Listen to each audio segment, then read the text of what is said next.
So hi all and welcome to my video. In today's video we're going to discuss how India was ranked 142 out of the 180 countries in the World Press Freedom Index, and this comes as a shocker and more importantly as something that we all expected out of it. So yes, we'll get into all the details, all the nuances right away.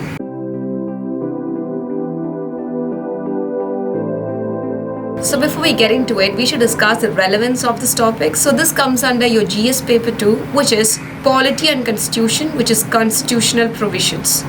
So yes, our rank of being 142 out of 180 countries in the worldwide was given out by Reporters Without Borders NGO group. And our union government's claim is that this is a very baseless report on a very small population, and this doesn't make any sense to our Indian government.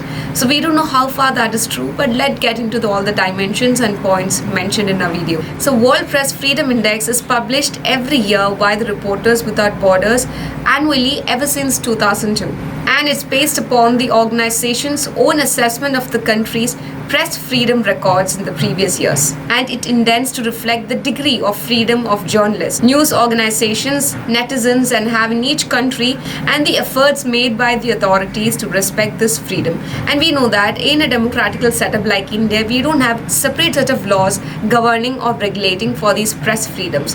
Everything comes under your Article 19A and B, that is basic expression of speech. But there is a series of reasonable restrictions, and we'll get to that also. So it is careful to note that the index only deals with press freedom and does not measure the quality of journalism in the country it assesses, and nor does it look at human rights violation in general. So India's rank is 142, but you'll be shocked to hear that countries like Nepal and Sri Lanka have better ranks than us. So their ranking are Nepal at 106, Sri Lanka at 127, and Myanmar was 140 before the coup. So when we're discussing that, we should also discuss who comes in the last bottoms. So China comes at 177, and North Korea at 179, and Turkmenistan at 178. So what does a specific NGO, that is Reporters Without Borders, have the report made about India? So the first one is targeting women. It has been highlighted that the campaigns are particularly violent when the targets are women. Second one is criminal prosecution, often used to gag journalists critical of the authorities. Third one is draconian laws.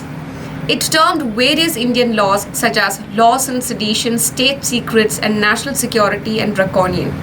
Fourth one, curb on freedom of expression, which is very much an essential against our democratical ideas. And the last one, censorship on social media.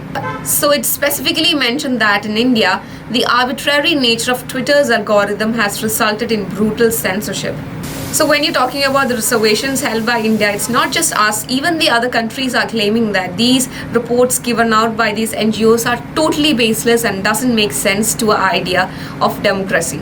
And our union government are stating that the fourth pillar, which is the media, are enjoying complete freedom in the democratic setup. The government does not subscribe to its views and country rankings and does not agree to the conclusions drawn by this organization for various reasons. First one is transparency methodology.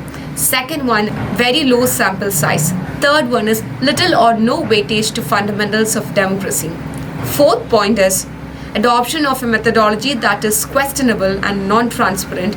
And fifth one is lack of clear definition of press freedom, among others. So we have discussed all these things in a very factual way, but why does India think that this is a very biased form of report on India?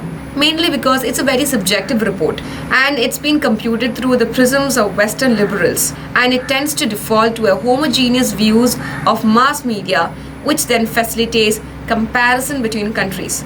And there are no questions about media ownership or the concentration of power in the hands of few. So whether the reports are true or not is totally subjective, it's totally relatable to each one of us. And I'm sure that each one of the citizens of India will be having their own opinions and ideas regarding the same. So that's it for today's video, and if you really like the video, do subscribe, like, and share the video. Share, spread, enjoy. Thank you so much, and bye-bye.